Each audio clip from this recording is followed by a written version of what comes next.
నమస్కారం. సిటీ తెలంగాణ వార్తలకి స్వాగతం. నా పేరు మమస. వార్తల్లో ముందుగా ముఖ్యాంశాలు చూద్దాం.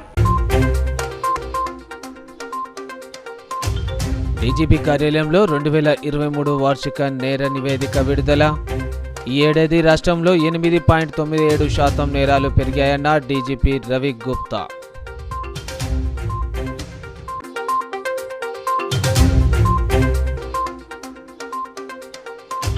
చెన్నూరు సివిల్ కోర్టులో జాతీయ లోక్ అదాలత్.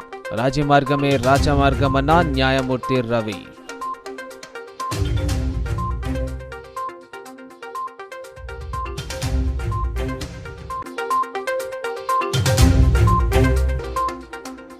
న్యూ ఇయర్ వేడుకలపై పోలీసుల ప్రత్యేక నజర్. స్పెషల్ డ్రంక్ అండ్ డ్రైవ్ తనిఖీలు నిర్వహించనున్న పోలీసులు.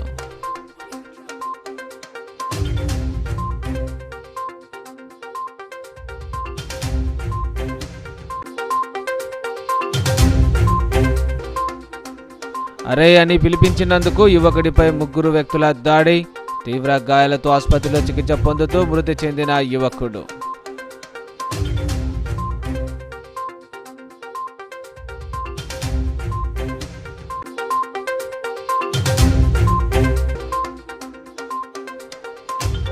మంచిర్యాల జిల్లాలో కొనసాగుతున్న ప్రజాపాలన. ప్రజల నుండి దరఖాస్తులు స్వీకరిస్తున్న సిబ్బంది. మంచిర్యాల జిల్లాలోని పలు కేంద్రాలను పరిశీలించిన ప్రత్యేక అధికారి ప్రశాంతి.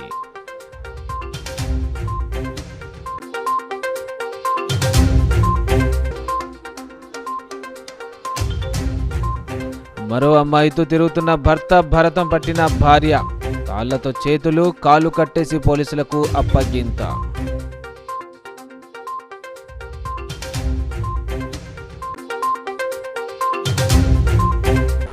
ఈ ఏడాది రాష్ట్రంలో 8.97% నేరాలు పెరిగాయని రాష్ట్ర డీజీపీ రవి గుప్తా వెల్లడించారు. డీజీపీ కార్యాలయంలో ఆయన 2023 రాష్ట్ర వార్షిక నేర నివేదిక విడుదల చేశారు. సందర్భంగా ఆయన మాట్లాడుతూ సైబర్ నేరాలు, డ్రగ్స్ నేరాలు గణనీయంగా పెరుగుతున్నాయని పేర్కొన్నారు. సమాజానికి డ్రగ్స్, సైబర్ క్రైమ్ పెద్ద సవాల్గా మారాయని, ఈ అంశాల్లో తెలంగాణ ప్రభుత్వం సీరియస్ గా ఉందని అన్నారు. డ్రగ్స్ విషయంలో ఎవరిని వదిలిపెట్టబోమని విద్యా సంస్థలు, విద్యార్థుల తల్లిదండ్రులు ఈ విషయంలో అప్రమత్తంగా ఉండాలని సూచించారు. Basic policing will be our core mission. As police officers, we are duty bound to serve and protect the citizens of the state. Accordingly, all police officers and men have been instructed to be accessible and transparent in their day-to-day functioning, in tune with the government's vision of Prajavani and Prajapalana. We realize that citizens come to us, to the police stations or any other officer in distress.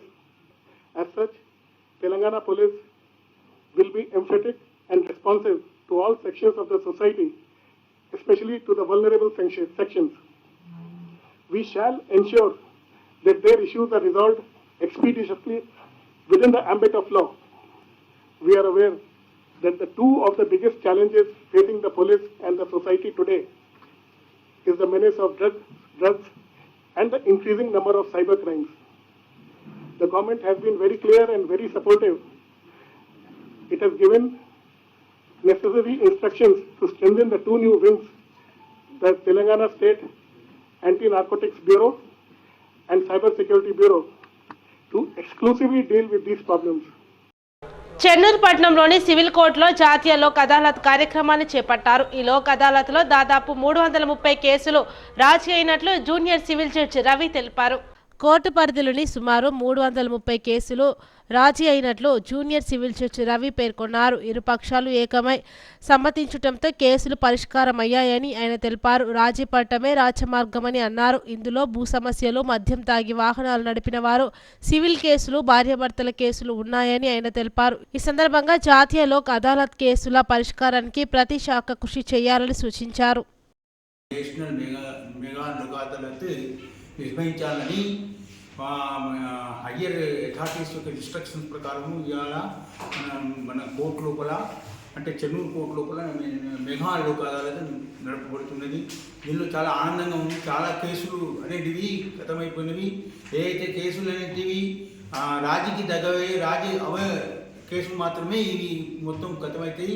అందువల్ల ఈ చిన్న చిన్న కేసులకు అటు ఇటు పోకుండా తొందరగా ఈ లోగాదాల ద్వారా చేసుకుంటే చాలా వాళ్ళ అనుకూలంగా ఉంటుంది. తర్వాత కాలయాపన ఆర్థికంగా ఏదైనా ఇబ్బందులు జరిగాయి. అందువల్ల మళ్ళీ ఈ యొక్క కేసులన్నిటి ఈ లోక్ అదాలత్లో గతమైన తర్వాత మళ్ళీ అప్పీల్ చేసుకునే ఇది ఏది ఉండదు. అందువల్ల ఇదే ఫైనల్ ఉంటుంది. అందువల్ల ఈ లోక్ అదాలత్ను సద్వినియోగం పరచుకోవాలని. చెన్నూరు ప్రాంత ప్రజలకు నమస్కారం. నేడు భారతదేశం మొత్తం నేషనల్ లోక్ అదాలత్తో నడుస్తున్నది.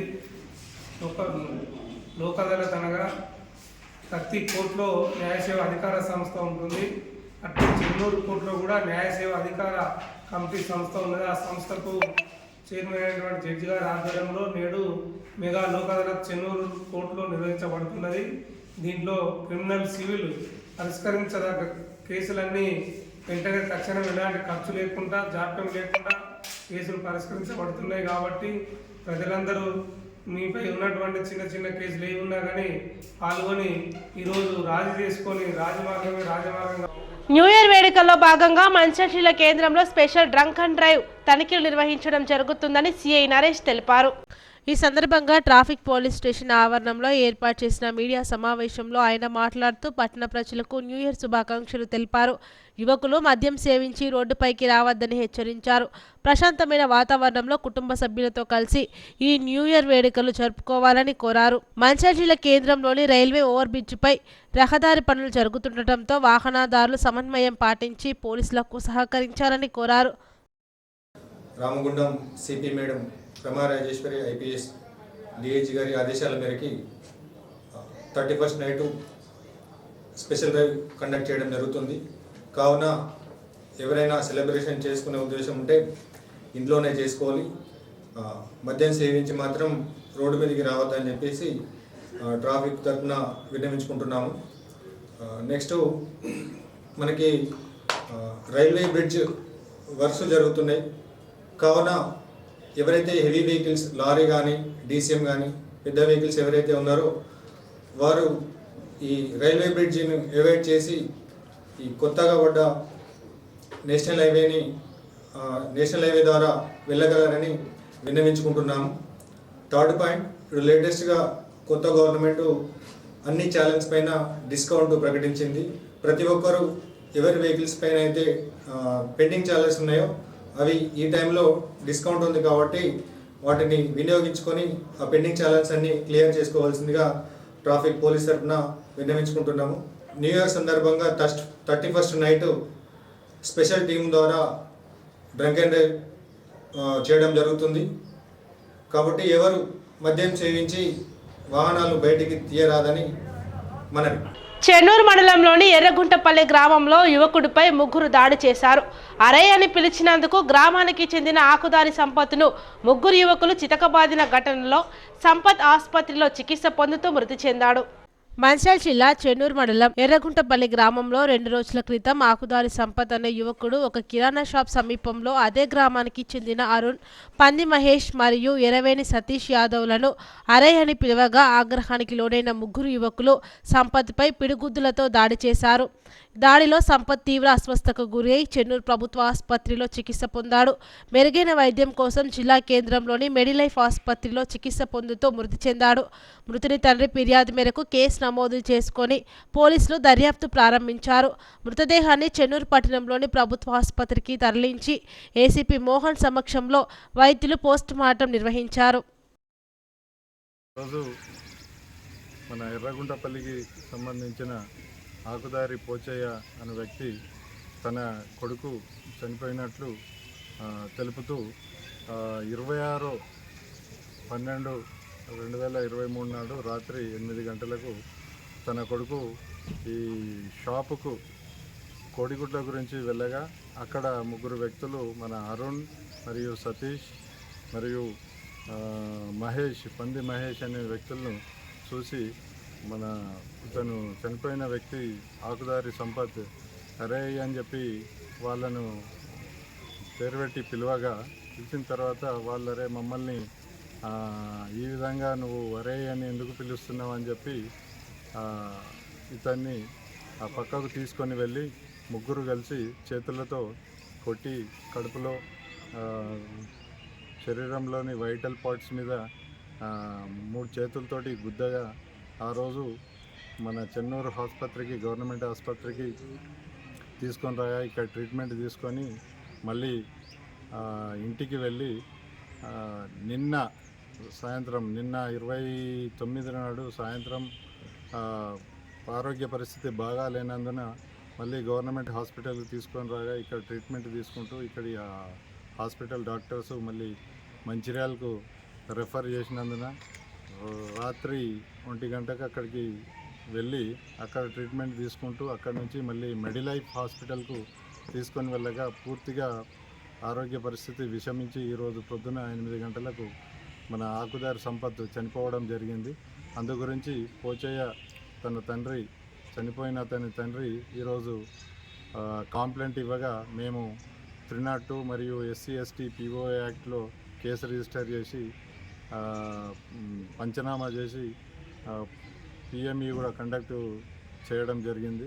ఇందులో ముందు ఇన్వెస్టిగేషన్ ఇంకా పరిశోధించి ఎవరెవరి ఇన్వాల్వ్మెంట్ ఉంది, ఏ విధంగా జరిగింది అనేది పూర్తిగా నిర్ధారించుకున్న తర్వాత, పరిశోధించిన తర్వాత మేము దాని ప్రకారంగా ముందుకు వెళ్ళి వాళ్ళని అరెస్ట్ చేయడం జరుగుతుంది. సింగరేణి వ్యాప్తంగా ఉన్న భూగర్భ గనుల ఉత్పత్తిలో శ్రీరాంపూర్ ఏరియాలోని RK6 టాప్ ప్లేస్లో ఉందని గని మేనేజర్ ఈ తిరుపతి తెలిపారు. RK6 గని వద్ద ఏర్పాటు చేసిన విలేకరుల సమావేశంలో ఆయన మాట్లాడుతూ 2023 సంవత్సరం RK6 గనికి అంతా శుభమే జరిగిందని, పలు అవార్డులు కైవసం చేసుకోవడంతో పాటు ఉత్పత్తిలో ముందు వరుసలో ఉండడం సంతోషంగా ఉందని అన్నారు. RK6 గనికి 1,80,000 ఉత్పత్తి లక్ష్యాన్ని విధించగా ఇప్పటి వరకు 1,46,000 సాధించినట్లు చెప్పారు. ఇప్పటి వరకు 110% ఉత్పత్తి సాధించి సింగరేణి వ్యాప్తంగా ముందున్నామని తెలిపారు. ఏరియా GM సంజీవరెడ్డి, ఏజెంట్ ఏవి రెడ్డి సహకారంతో ఉద్యోగులు, అధికారుల సమిష్టి కృషితోనే ఇది సాధ్యమైందని, ఇదే స్ఫూర్తితో ఆర్థిక సంవత్సరం లక్ష్యాలను సాధిస్తామని ఆయన ధీమా వ్యక్తం చేశారు. సేఫ్టీ వీక్ SDL పర్ఫార్మెన్స్ లో సింగరేణి వ్యాప్తంగా RK6 గనికి అవార్డు రావడం సంతోషంగా ఉందని అన్నారు. బొగ్గు సంస్థలకు సంబంధించిన ఇండియా స్టార్ రేటింగ్ లో జాతీయ స్థాయిలో గనికి 4వ స్టార్ వచ్చిందని అన్నారు. శ్రీరాంపూర్ ఏరియాలో గని రక్షణాధికారికి బెస్ట్ అవార్డు వచ్చిందని, ఇలా అవార్డులతో 2023 సంవత్సరాన్ని ముగించుకోబోతున్నట్లు చెప్పారు. గనిలో గైహాజరు శాతం ఆందోళన కలిగిస్తుందని, 900 మంది పనిచేసే గనిలో 30% మంది కార్మికులు గైహాజరు అవుతున్నారని, 600 మందితోనే పనులు కొనసాగించడం జరుగుతుందని అన్నారు. యువ కార్మికుల్లో గైహాజరు శాతం ఎక్కువగా ఉంటుందని తెలిపారు. 2025 జనవరితో గని జీవిత కాలం ముగుస్తుందని అన్నారు. ఈ సమావేశంలో గని రక్షణాధికారి Kadasi Srinivas, general shift incharge Komaraiah, fit engineer Shyam Kumar, section engineer Mahesh, surveyor Varma, ventilation అధికారి రామ్ నర్సయ్య, అండర్ మేనేజర్లు శ్రీనివాస్, రంజిత్, ప్రశాంత్, శరత్ తదితరులు పాల్గొన్నారు. జనరల్ మేనేజర్ శ్రీ సంజీవ్ రెడ్డి గారు మరియు గ్రూప్ ఏజెంట్ ఏవి రెడ్డి గారు, 5&6 గ్రూప్ ఏజెంట్, తర్వాత మిత్రుడు RK6 team, safety officer, general shift officers, surveyor, welfare officer, all shift incharges సమిష్టి కృషితో మేము ఈ సంవత్సరానికి కానీ మేము సేఫ్టీ వీక్లో ఫస్ట్ ప్లేస్, తర్వాత SDL పర్ఫార్మెన్స్లో first place, best officer award, best workmen award, తర్వాత ఉత్పత్తిలో 100% ముందుకు పోతూ గనిని చాలా ఉత్పత్తిలో ముందు తీసుకుపోతూ ఈ సింగరేణి సంస్థ కన్నతల్లికి మేము మా వంతు కర్తవ్యంగా ఉత్పత్తి సాధనలో ముందుకు పోతూ కంది రుణం తీసుకుంటామని ఈ సందర్భంగా తెలియజేస్తూ ఈ అవకాశం అందరికీ ధన్యవాదాలు.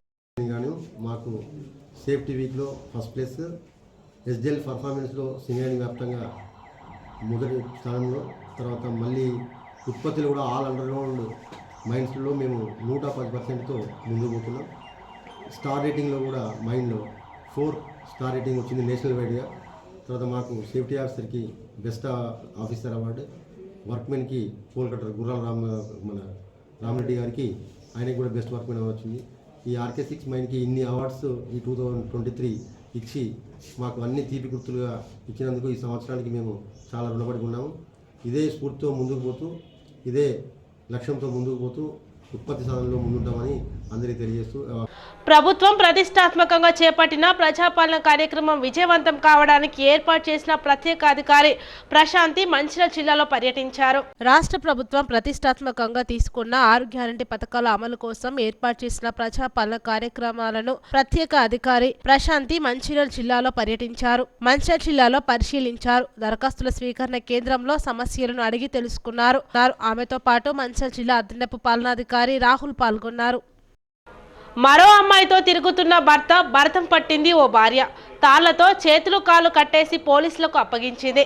ఈ ఘటన వికారాబాద్ జిల్లా పరిగి పట్టణంలో చోటు చేసుకుంది. వికారాబాద్ జిల్లా పరిగి మండలం రాపోల్ గ్రామానికి చెందిన పరిగి రామ్ కుమార్ అనే యువకుడికి కొందుర్గు మండలం చెర్కపల్లి గ్రామానికి చెందిన రజితతో 5 ఏళ్ల క్రితం వివాహం జరిగింది. వారికి ఒక కుమారుడు ఉన్నాడు. 5 ఏళ్లు ఈ దంపతులు అన్యోన్యంగా ఉన్నప్పటికీ మెల్లమెల్లగా వేరే మహిళతో అక్రమ సంబంధం పెట్టుకొని భార్య రజితను పట్టించుకోకుండా తిరుగుతున్నాడు. ఈ క్రమంలో రామ్ కుమార్ బైకుపై మరో యువతిని ఎక్కించుకొని వెళుతూ రజిత ఆమె సోదరులు కంటపడ్డాడు. దీనితో ఆగ్రహానికి లోనైన వారు వెంబడించి పట్టుకొని కాళ్ళు చేతులు కట్టి పోలీసులకు అప్పగించారు. వీరి గొడవతో హైదరాబాద్ లోని బీచాపూర్ జాతీయ రహదారిపై కొద్దిసేపు ట్రాఫిక్ జామ్ అయింది. తనకు ఎలాగైనా న్యాయం చేయాలని, భర్త చేస్తున్న పనుల వల్ల తమ కుటుంబం రోడ్డున పడుతుందని, తనకు న్యాయం చేయాలని బాధిత మహిళ పోలీసులను వేడుకుంది. గతంలోనూ ఓ మైనర్ బాలిక విషయంలో రామ్ కుమార్ జైలుకు వెళ్లిన సమయంలో తనను జైలు నుండి విడిపించుకున్నానని, అయినా మారడం లేదని బాధితురాలు ఆవేదన వ్యక్తం చేసింది. సార్ మంచిగా మమ్మల్ని మాత్రం ఒక అమ్మాయిని పెట్టుకున్నాడు. ఏం పేరు ఆయన పేరు? రామ్ కుమార్. మీ పేరు? రజిత. ఎవరు? రాపోల్. ఏమైంది మరి? ఆ పిల్లని దుంకులు గడ్డలు పెట్టుకొని 2 సంవత్సరాలు అయింది సార్. అక్కడనే ఉంటుండు, ఇంటికి వస్తలేడు. నేను రానాను అంటున్నాడు. ఇంటికి ఫోన్ చేస్తానేమో ఫోను స్విచ్ ఆఫ్ చేస్తాడు. నువ్వు నాకు సంబంధం లేదు, నువ్వు బాగాలేవు, నాకు వద్దే వద్దు, నేను అసలు ఇంటికి రాను, నీకు రేషన్ తీసుకురాను, ఏం తీసుకొని రానని అంటాడు. ఇంటికి వస్తానేమో కొట్టి పోతాడు. పిల్లగాని చూసుకోడు, నన్ను చూసుకోడు. ఇప్పుడు వేరే అమ్మాయిని పెట్టుకొని రూమ్ లో ఉన్నాడు సార్. ఏం చేశారు? ఎట్లా దొరికింది మరి మీకు? నేను కాపలా కాసిన సార్ బయట, ఎక్కడో అక్కడ ఇక్కడ ఉండి చూస్తే 2 గంటలకు వచ్చిండు మధ్యాహ్నం. మళ్ళీ 5 గంటలకు వెళ్ళిపోయిండు. పోలీసులకు ఫోన్ చేస్తే 7 అయింది. 7 గంటలకు వచ్చి పట్టుకున్నారు సార్. రిటైర్నెట్గా 2 ఇంట్లో ఉన్నారు. పట్టుకొని పోలీసులకు అప్పగించినాము. వాళ్ళ ఇంటికి తీసుకొని పొమ్మని చెప్పిండ్రు. మా ఇంటికి తీసుకొని పోయినాము. తిన్నాడు, మంచిగానే ఉన్నాడు. పొద్దున మొహం కడుకుందు లేవనంటే లేచిండు, చాయ్ తాగిండు. పిల్లగాన్ని ఎత్తుకొని నేను కడుక్కుంటానంటే పిల్లగాన్ని ఎత్తేసిండు. మళ్ళీ పారిపోయిండు. పారిపోతుంటే మళ్ళీ కంప్లైంట్ ఇవ్వడానికి మళ్ళీ వస్తే పరిగిలా పిల్లని తీసుకొని పోతుంటే మళ్ళీ పట్టుకున్నాం. నా పేరు శ్రీనివాస్. మా చెల్లెలు భర్త మా చెల్లెని సరిగా చూసుకోకపోవడం వల్ల ఎప్పుడు ఇబ్బంది పెట్టి కొట్టడము, నాకు డోరీ లేదు, ఇట్లా నువ్వు మంచిగా లేవు, వేరే అమ్మాయిలతో తిరగడం వల్ల ఆల్రెడీ ఒక అమ్మాయిని లేకపోయి కేసు అయింది. కరోనా టైంలో ఫుల్ మేమే తిప్పలవాడి బెయిల్ ఇప్పించినాం. 9 నెలలు జైలు ఉన్న తర్వాత వచ్చిన తర్వాత కొడుకు పుట్టినాక వచ్చినాడు. కొడుకు పుట్టినాక మా చెల్లెని ఇడిచిపెట్టి మా ఇంటికి అనేది తోలిచ్చిండు. మొన్న క్రిస్మస్కు రమ్మని చెప్తే తోలిచ్చినాము. తోలిసి కూడా అట్లే కొట్టడం వల్ల కొట్టితే ఇట్లా కొట్టిన తెల్లారి మా చెల్లెని దామ్ కంప్లీట్ ఇద్దామని చెప్తే లేదన్నా పరిగిలో రూమ్ పెట్టినట్ట నేను ఉన్నా, మీరు రండి అని చెప్తే మేము పరిగి పిఎస్కి ఎస్ఐ సార్ తోటి మాట్లాడితే ఒక కానిస్టేబుల్ పంపించి నైట్ 7 గంటలకు దొరికిండు. ఇక నైట్ సార్ ఉంచుకోము, పొద్దుగాలు తీసుకురండి మాట్లాడదాం, అన్ని కేసు చేద్దాం, ఏదైనా సరే పరిష్కారం చేద్దామంటే నైట్ ఉన్నాడు. జర సైకో శాతాలు చేసిండు. మార్నింగ్ దొంగతనంగా దింకొచ్చిండు. నేను ఎస్ఐ సార్ చెప్పి నేను ఏడున్నా పట్టుకొని వాడిని మీకు అప్పచెప్తాను అన్నాడు. అని వెళ్ళిపోతుంటే అమ్మాయి కనబడ్డది. అమ్మాయిని ఫాలో అయితే వాడు వచ్చిన అమ్మాయిని తీసుకొని పోతే మేము పట్టుకొని పోతే మా జన్నారం గ్రామ పంచాయతీలో ఏర్పాటు చేసిన ప్రజాపాలన కార్యక్రమాన్ని ఖానాపూర్ మాజీ ఎమ్మెల్యే రేఖానాయక్ పరిశీలించారు. సందర్భంగా రేఖానాయక్ మాట్లాడుతూ గత ప్రభుత్వ హయాంలో కనీసం రేషన్ కార్డు కూడా మంజూరు చేయలేకపోయాం, కానీ ప్రస్తుత కాంగ్రెస్ ప్రభుత్వ హయాంలో అర్హులైన ప్రతి లబ్ధిదారులకు కాంగ్రెస్ 6 గ్యారెంటీలు అందాలనే ఉద్దేశంతో ప్రజాపాలన పథకం ద్వారా ఆర్జీలను తీసుకునేందుకు ఈ పథకం తీసుకువచ్చామని అన్నారు. 6 గ్యారెంటీలను ఖచ్చితంగా అమలు చేస్తాం, ప్రజలు మాపై ఉంచిన నమ్మకాన్ని నిలబెట్టుకుంటామని అన్నారు. ప్రభుత్వం చేస్తారు. మరి నెల కూడా కాలేదు, దానిలోపే ఈరోజు గ్రామ సభ పెట్టేసి అప్లికేషన్స్ తీసుకోవడం జరుగుతుంది. ఖచ్చితంగా ప్రజలకి న్యాయం అవుతుంది. తెలంగాణలో కాంగ్రెస్ పార్టీ తరఫున మరి వాళ్ళ హౌసింగే కావచ్చు, పెన్షన్సే కావచ్చు, ఇంకా ఈ 6 గ్యారెంటీలో ఏదైనా స్కీమ్స్ ఉంటే ఖచ్చితంగా వాళ్ళకి ఇంప్లిమెంట్ అవుతుంది. ప్రజలకి మా ప్రభుత్వం మొత్తం అందరు అధికారులు కానీ అందరూ అందుబాటులో ఉంటారు. మరి గత ప్రభుత్వాల లెక్క కాకుండా ఈరోజు వాస్తవంగా బెనిఫిషియర్స్ ఎవరైతే ఉన్నారో వాళ్ళందరికీ బెనిఫిట్స్ వచ్చేటట్టు చేస్తారని మొన్న మా ముఖ్యమంత్రి గారు కూడా మాట ఇవ్వడం జరిగింది. మరి నేను కూడా ఈ నిన్నటి నుంచి మరి గ్రామాల్లో తిరగడం జరుగుతుంది. ప్రజలకి అందరికీ నాకు 2 సార్లు అవకాశం ఇచ్చారు. నేను చేసే దాంట్లో చాలా చేశాను. ఎలా అన్యాయం చేశారో మీ అందరికీ తెలుసు. కానీ ఇప్పుడు అన్యాయం కాదు, ప్రజలకి ఖచ్చితంగా న్యాయం అవుతుంది అనేది నేను చెప్పడం జరుగుతుంది. సింగరేణి గుర్తింపు సంఘం ఎన్నికల్లో ఏఐటీయూసీ ఘన విజయం సాధించడంతో ఆ యూనియన్ రాష్ట్ర అధ్యక్షుడు వాసిరెడ్డి సీతారామయ్యను సిపిఐ అఖిలపక్షం నాయకులు గద్దెరాగడి గ్రామస్తులు ఘనంగా సన్మానించారు. ఈ సందర్భంగా సంఘ అధ్యక్షులు వాసిరెడ్డి సీతారామయ్యను గ్రామ ఆలయంలో పూజలు చేపించి గ్రామస్తులందరూ కలిసి ఘనంగా సన్మానించారు. గ్రామస్తులు మాట్లాడుతూ మా గ్రామ అభివృద్ధిలో మీ సహాయ సహకారాలు మాకు ఎల్లప్పుడూ అందించాలని, ఎప్పుడు మా వెంట ఉండాలని, మేము మీ వెంట ఉంటామని వాళ్ళు మాట్లాడారు. ఈ ప్రాంతంలో ట్రేడ్ యూనియన్గా వచ్చినప్పటికీ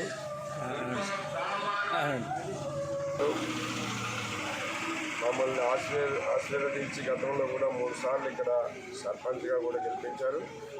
అట్లనే ఇక్కడ ఉన్నటువంటి వాళ్ళందరూ కూడా మన యూనియన్లో పనిచేసి యూనియన్ విజయాన్ని కృషి చేసేవాళ్ళు.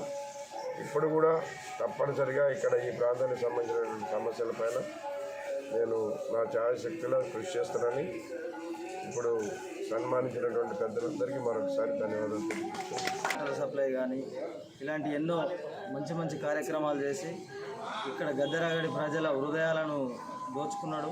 ఈ మధ్యకాలంలో యూనియన్లో కొంచెం ఎక్కువ గ్యాప్ వచ్చి గెలవకపోవడం వలన ఈ మధ్యలో కొంచెం గ్యాప్తో వచ్చాడు. మళ్ళీ పూర్వ వైభవం యూనియన్లో గెలిచి మళ్ళీ వచ్చాడు మా సీతారామయ్య గారు.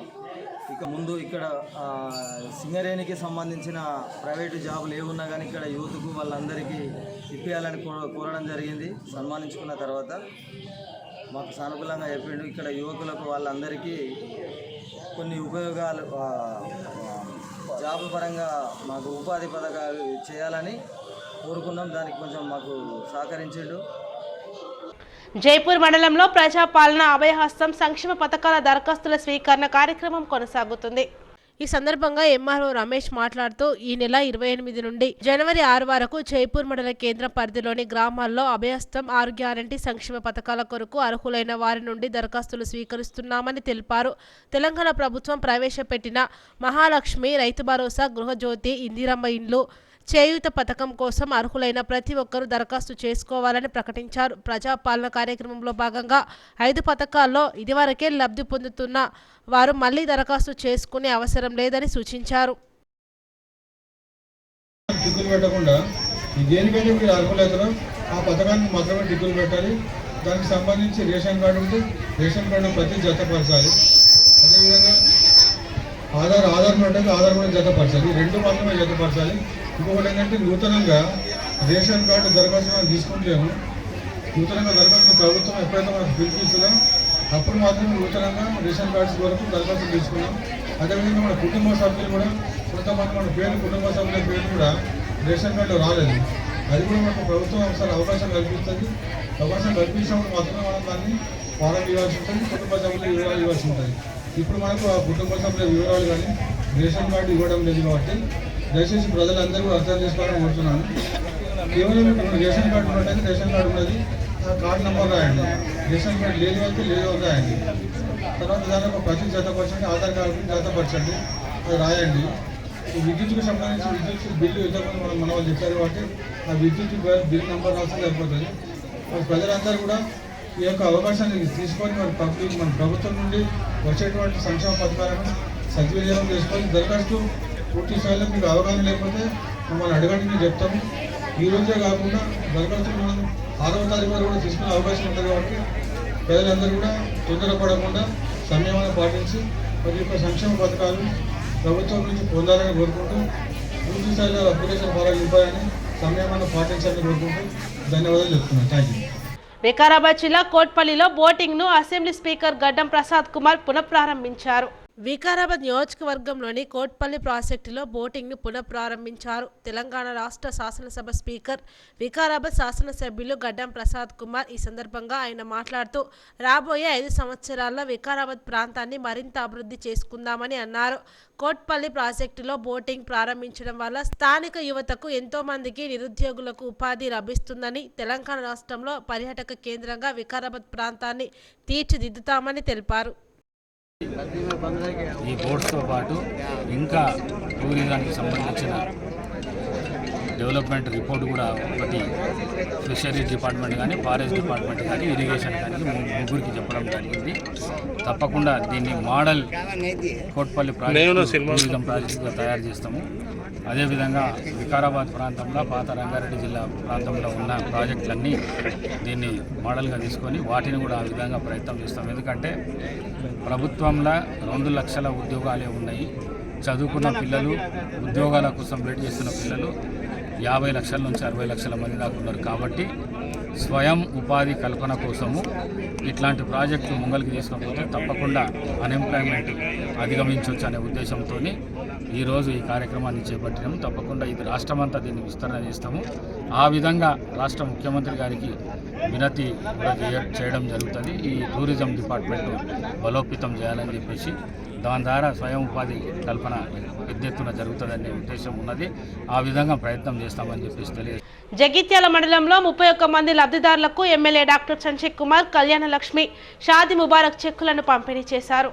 ఈ సందర్భంగా ఎమ్మెల్యే మాట్లాడుతూ కళ్యాణ లక్ష్మి పథకం చెక్కుల పంపిణీలో అధికారులు స్టేజ్ ఫ్లెక్సీ పెట్టకపోవడం అధికార పార్టీల నాయకుల ఒత్తిడి ప్రధాన కారణమని అన్నారు. కళ్యాణ లక్ష్మి పథకంలో నేను స్వయంగా మహిళలకు ఇచ్చే చీర కానుకను యథావిధిగా కొనసాగిస్తాం. డిసెంబర్ 9 నుండి పెళ్లి అయిన మహిళలు అందరూ శుభమస్తు పథకం తులం బంగారం అమలు చేయాలి. గ్రామాల్లో బెల్ట్ షాపులను రద్దు చేస్తామని అన్నారు.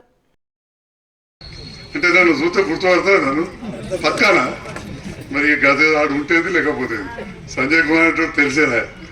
కాబట్టి అందుకే మీరు నన్ను గెలిపించారు. సంతోషం.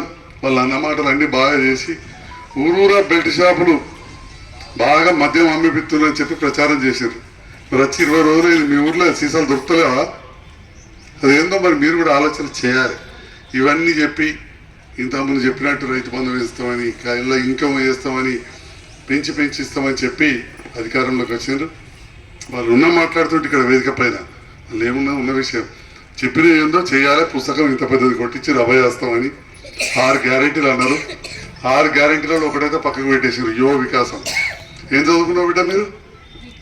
డిగ్రీ. ఇప్పుడు నెక్స్ట్ చదువుతావా? చదువుకుంటే వాళ్ళందరికీ ఎలక్ట్రిక్ స్కూటర్ ఇస్తామని చెప్పి పెట్టారు. వినరా?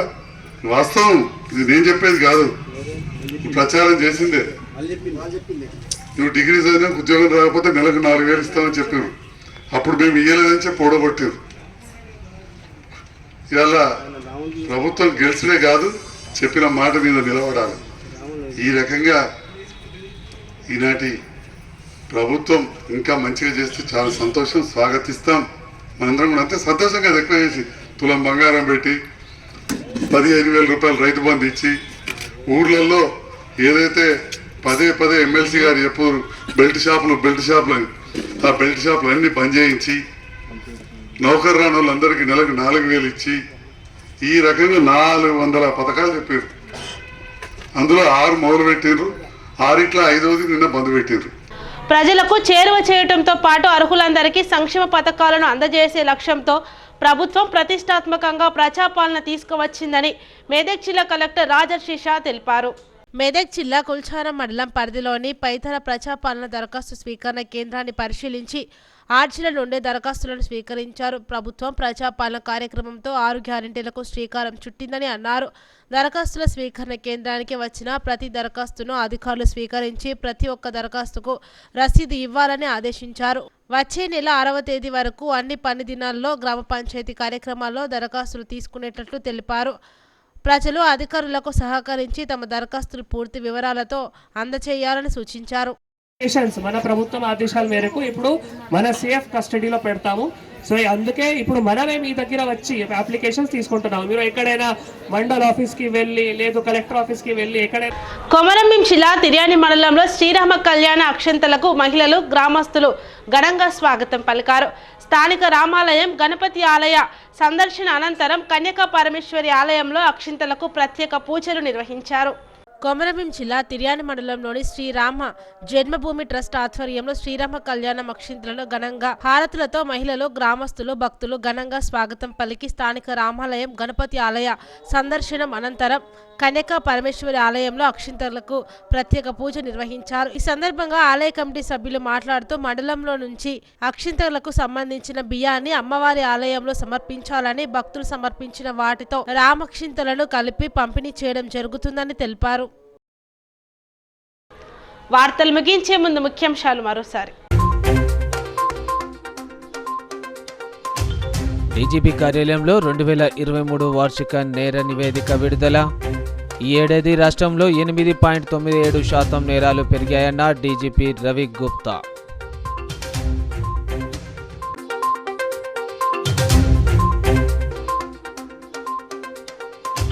చెన్నూరు సివిల్ కోర్టులో జాతీయ లోక్ అదాలత్. రాజీ మార్గమే రాజమార్గమన్న న్యాయమూర్తి Ravi.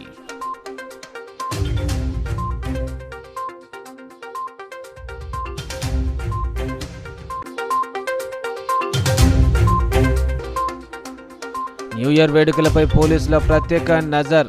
Special drunk and drive తనిఖీలు నిర్వహించనున్న పోలీసులు.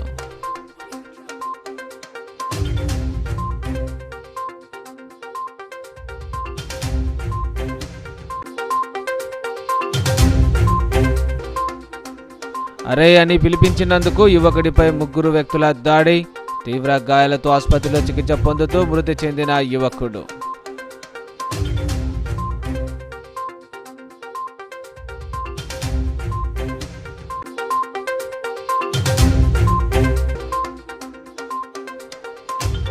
మంచిర్యాల జిల్లాలో కొనసాగుతున్న ప్రజాపాలన.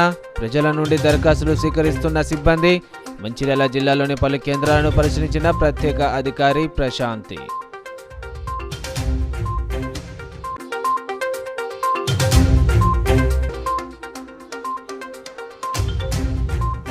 మరో అమ్మాయితో తిరుగుతున్న భర్త, భరతం పట్టిన భార్య.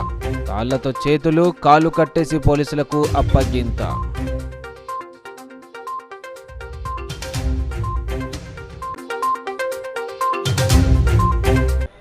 నేడు సిటీ న్యూస్ ఇంతటితో సమాప్తం. తిరిగి ప్రసారం అయ్యే సిటీ న్యూస్లో మళ్ళీ కలుద్దాం. అంతవరకు సెలవు, నమస్కారం.